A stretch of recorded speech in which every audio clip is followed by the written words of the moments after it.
घर के हमारे जो भवन में, हमारे घर में, हमारे कक्ष में शक्कर भी है, चीनी भी है, चाय पत्ती भी है कि नहीं है? सिर्फ बोल दिया जाता है कि चलो 10 कप चाय बनाकर दे दो। लेकिन गृहिणी में ये आदत होती है, ये क्षमता होती है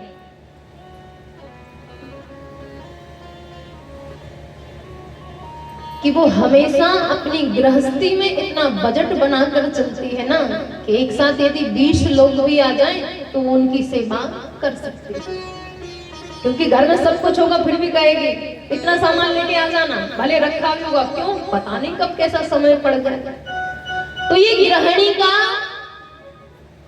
एक नियम होता है, एक पद्धति होती है। ना ग्रहम ग्रह मिथ्याहु गृहिणी ग्रह उच्यते। वही गृहिणी है जो घर को मंदिर बनाकर रखती है। तो आज महाराज राजा की पत्नी बड़े प्रेम से रहे, क्योंकि सुनीति का शाब्दिक अर्थ होता है सुष्टुहा नीति यश शास्त्र सुनीति। जो नीति के मार्ग पर चलती है वही स्त्री सुनीति है। लेकिन कभी कभी क्या होता है महाराज कि समय बदलते देर नहीं लगती। पता चला आज तो हमारे पास सब कुछ है, कल पता नहीं है ना। क्योंकि भगवान एक क्षण में राजा को रंग बना सकते हैं, रंग को राजा बना सकते हैं, इतनी सामर्थ्य है भगवान में।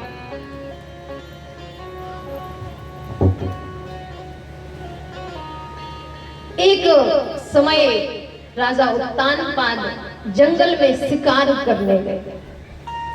वहां पर उन्होंने एक स्त्री को देखा। उन्हें लगा ये परम सुंदरी है, इसके साथ हमें विवाह करना चाहिए। उनका नाम था सुरुचि। राजा की पहली पत्नी का नाम है सुनीति और जिससे जंगल में विवाह किया उसका नाम है सुरुचि। सुरुचि का अर्थ होता है जो अपनी रुचि के अनुसार चले, उसे जो पसंद है वो वही काम करे। विवाह कर लिया, जैसे ही महल में आए तो सुरुचि ने देखा कि सामने तो ये तुम्हारी पत्नी है और अगर ये रहेगी तो हम नहीं रह सकते, अगर इसको रखना है महल में तो हम वापस चले जाएंगे, या तो ये रहेगी और या हम रहेंगे। आकर्षण था, लगाव था, तो सुनीति को महल से बाहर निकाल दिया। सुनीति को महल से बाहर निकाला महाराज।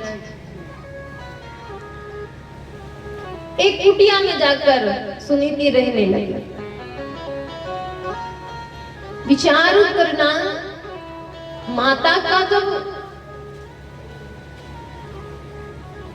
माता जब गर्भ से होती है उस समय उसको बड़ा ध्यान रखना चाहिए। ये जो 9 माह होते हैं माता के लिए बड़े उपयोगी हैं।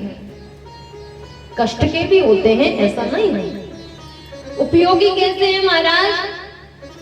अगर इन 9 महीने में आपने ग्रंथों का वाचन किया, पुराणों का वाचन किया, सतमार्ग किया, धर्म किया, पूजा अर्चन की, तो आपके आचरण आपके बालक या बालिका में स्वतः ही प्रवेश कर जाता है, अपने आप हो जाता है। विचार किया, उस समय माता सुनीति गर्भ से थी, कुटिया में रहने लगे।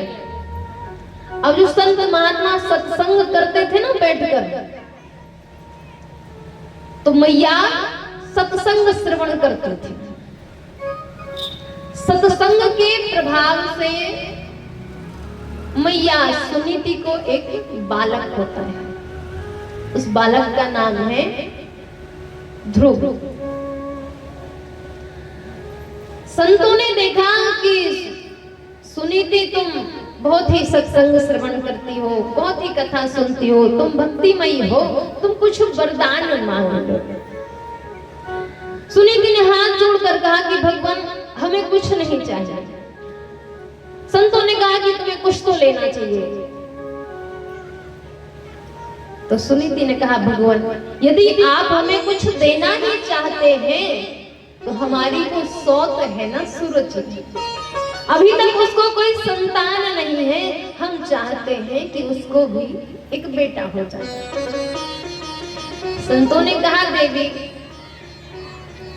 जिस स्त्री के कारण आज तुम्हें जंगल में कुटी में रहना पड़ रहा है, कहाँ तुम्हारा कंचन भवन त्याग कर तुम इस कुटिया में रह रही हो, वैभव को त्याग कर तुम कुटिया में रहती हो और मांगा भी तो दूसरों के लिए,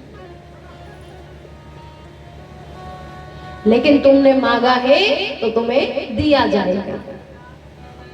संतों की महिमा, संतों का प्रभाव महाराज।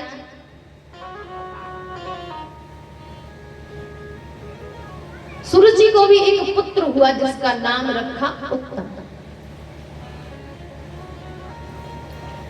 समय बदला, 1 वर्ष हुआ, 2 वर्ष हुआ, आज ध्रुव जी की आयु 4 वर्ष हो गई।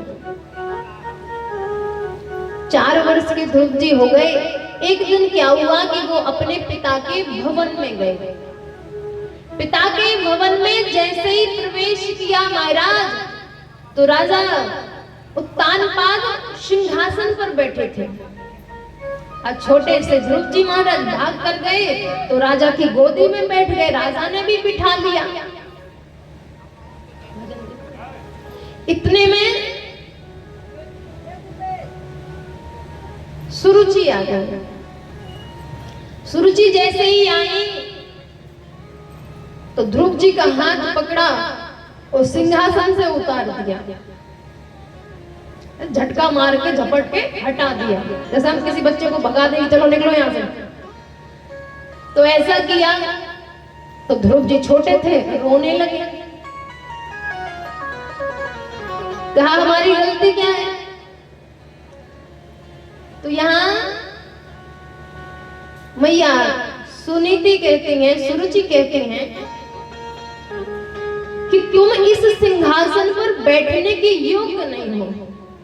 कहा क्यों योग्य नहीं है? हम भी पुत्र है ना, हम भी तो राजा के पुत्र हैं। कहा तुम राजा के तो पुत्र हो लेकिन तुम हमारी संतान नहीं हो। अगर तुम्हें सिंहासन पर बैठना है तो पहले भगवान की आराधना करनी पड़ेगी, भगवान प्रसन्न हो जाएंगे। जब वो वरदान के लिए कहेंगे तब तुम्हें वरदान मांगना होगा कि मैं जब जन्म लूं तो मैया सुरुचि के गर्भ से जन्म लूं, तब जाकर तुम इस सिंहासन पर बैठने के योग्य होगे। महाराज रोते रोते ध्रुव जी मैया सुनीति के पास आए। आज किसी व्यक्ति की वजह से हम परेशान हो जाएं तो 1 घंटे में हजारों गालियां दे देते हैं। इसकी वजह से ऐसा हुआ, इसने ऐसा करवा दिया, हमें परेशान होना पड़ रहा है, कितना सुना देते हैं उसको। लेकिन आज जैसे ही रोते रोते ध्रुव जी महाराज आए तो सुनीति ने पूछा कि क्या कारण है? तो कहा मैया ने कहा कि अब पहले भगवान का भजन करो, फिर वरदान मांगो, फिर मेरे गर्भ से पैदा हो, तब जाकर तुम सिंहासन पर बैठ पाओगे। ये भगवान कहाँ मिलेंगे? हम भगवान की आराधना करेंगे और कुछ भी हो जाए हम उस सिंहासन पर बैठकर रहेंगे। मैया सुनीति ने ध्रुव जी महाराज को अपनी गोदी में बैठाया, लाड़ दुलाड़ करने लगी। और मैया सुनीति कहती हैं कि अगर तुम्हारी छोटी माँ ने तुमसे ये कहा भी है तो कोई अनुचित नहीं है, क्योंकि तुम इस जन्म में इस योग्य नहीं हो। देखो इतना सब होने के बाद भी माता अपने बालक को समझा रही है, क्योंकि वही माता है जो अपने बच्चों में सुंदर संस्कार डालती है, अर्थात जो भगवान से विमुख करती है, संसार में वो माता नहीं कुमाता है। रामचरितमानस इशारा करती है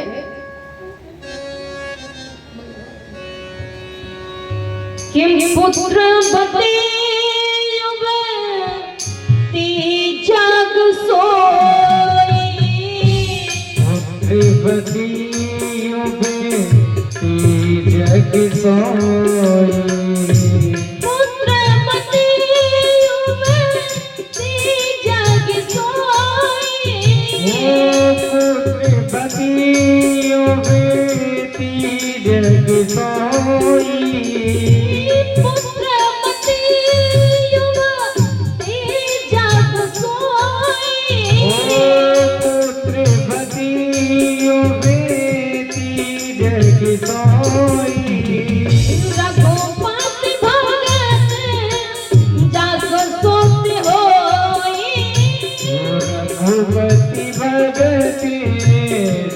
सुखी होई। रघुपति भगत दास सुत होई। महाराज, पुत्रवती माने माता, वही माता, वही युक्ति योग है जो अपने बालक को भगवान के प्रति अग्रसित करती है, उसे भगवान की महिमा सुनाती है। हम लोग कथा में जाते हैं ना, तो सदैव अपने बच्चों को लेकर जाना चाहिए। भले वो हल्ला गुल्ला करते रहते हैं, परेशान करते हैं, वो अलग बात है, लेकिन ले जाना चाहिए, क्योंकि वो कुछ ना कुछ तो जरूर सीखेंगे। आजकल क्या हो गया कि बच्चों को मोबाइल देखने की बड़ी आदत हो गई है। बच्चे मोबाइल बहुत ज्यादा देखते हैं। तुम्हारा जो समय का परिवर्तन है, हम और आप कुछ नहीं कर सकते इसमें। ये समय का परिवर्तन है। अगर देखते भी हैं तो हमारा कर्तव्य बनता है कि हम कुछ ऐसा लगाकर दिखाएं ताकि उन्हें कुछ सीखने को मिले। अभी उल्टा सीधा कुछ लगा दो कार्टून, उनमें तो ना उनको समझ में आए और ना खुद को समझ में आए।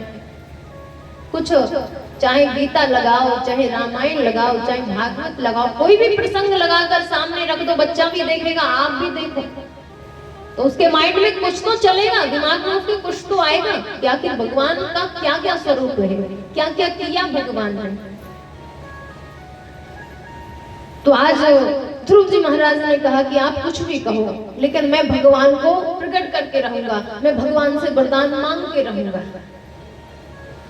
भैया सुनीति बड़ी प्रसन्न हो गई, कहा बिल्कुल जाओ, तुम भजन करना चाहते हो ना, बिल्कुल चले जाओ। अब आप विचार करिए, 4 वर्ष का लाला, 4 वर्ष का बालक आपसे कहे कि हम भजन करने जा रहे हैं, आपको तो लगेगा महाराज कहीं रास्ते में लुट पिट ना जाए। दूसरा डर लगेगा कहीं ये बाबा हो गया तो हमारी एक ही संतान है। भैया सुनीति ने कहा कि तुम बिल्कुल जा सकते हो, तुम भजन करना चाहते हो, तुम भजन करने जा सकते हो। आज ध्रुव जी महाराज चले जा रहे हैं। देखो, जब आप भगवान के मार्ग पर चलते हैं तो बाधाएं अनेक आती हैं। ऐसा नहीं है कि तुमने मार्ग चुना और तुम मंजिल तक पहुंच गए। कोई भी हम जब मार्ग चुनते हैं ना, तो वहां परिस्थितियां बिगड़ती हैं। पहले ये बिगड़ती क्यों है कि भगवान परीक्षा लेता है। कैसी परीक्षा? भगवान परीक्षा लेता है कि तुम हमारे पास आने के योग्य भी हो कि वैसे ही माला ले ली, वैसे ही घूम रहे, तिलक लगाए। भगवान परीक्षा लेता है कि तुम हमारे भक्त बनने के योग्य भी हो कि नहीं। मार्ग में चले जा रहे थे 4 वर्ष के ध्रुव जी महाराज। उसी समय देवर्षि नारद प्रकट हो गए। जैसे ही देवर्षि नारद प्रकट हो गए तो देखिए आचरण देखिए 4 वर्ष के बालक में। हम और आप धक्का मार मार कर कहते हैं अरे प्रणाम कर लो, अरे इनके पैर छू लो, ये बड़े हैं। धक्का मारते हैं, बार बार बोलते हैं, तब जाकर वो ऐसे ऐसे करके पैर छुएगा। लेकिन ध्रुव जी ने जैसे ही नारद भगवान को देखा, साष्टांग प्रणाम किया। नारद भगवान ने कहा कि प्रथम सीढ़ी पक्की है, संत को देखकर प्रणाम करता है।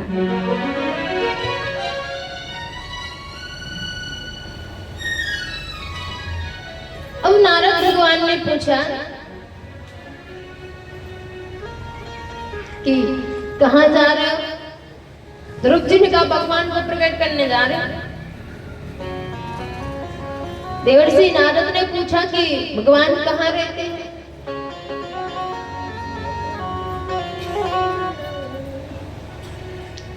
ध्रुव जी महाराज से देवर्षि नारद ने पूछा कि भगवान कहाँ रहते हैं? तो बड़ा सुंदर सा उत्तर देते हैं ध्रुव जी महाराज।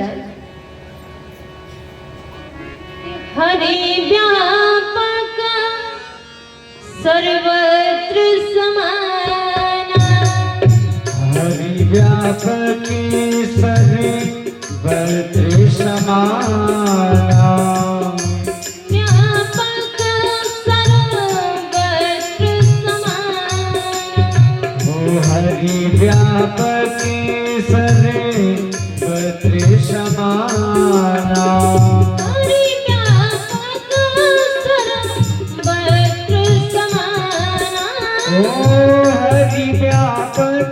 कदे बद्र समाना। प्रेम से प्रगट होहि में जाना, प्रेमित प्रगटे होई में जाना।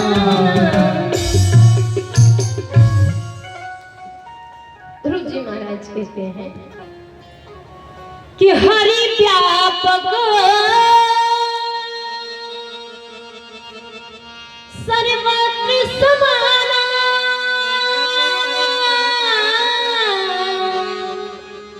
प्रेमात प्रकट हो में जाना।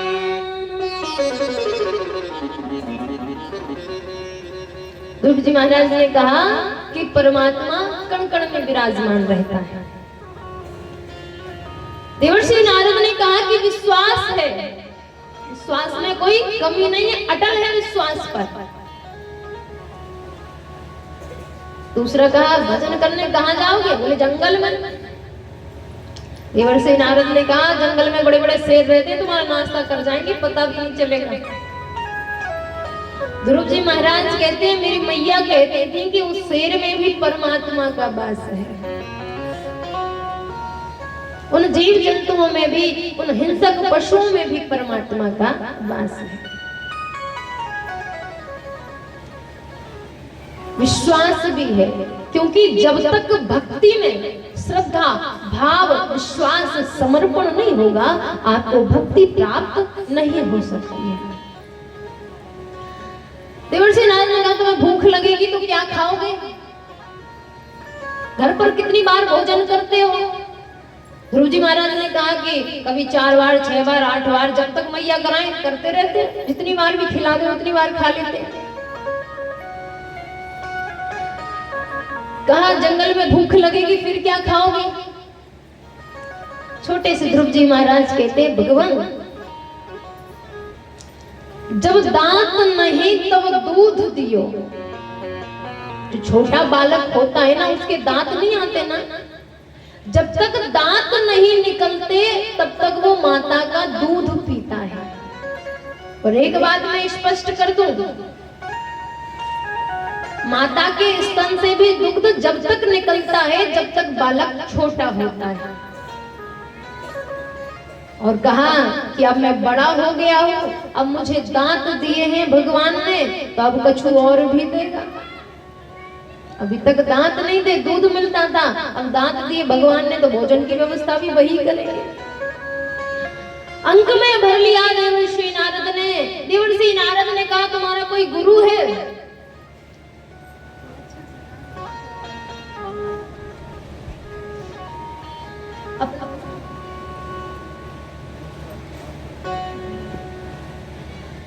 देवर्षि नारद ने अंक में भर लिया। देवर्षि नारद ने पूछा तुम्हारा कोई गुरु है? ध्रुव जी महाराज ने हाथ जोड़कर कहा तुमसे बड़ा गुरु कौन हो सकता है, आप ही बन जाओ। देवर्षि नारद ने कहा कि तुम जैसे शिष्य को पाकर मैं भी आज धन्य हो गया। गुरु मंत्र दिया, विचार करना।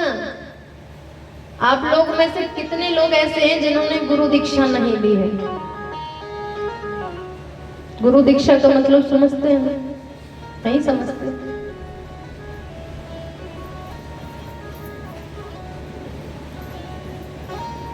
दीक्षा ग्रहण नहीं करते हैं आप लोग।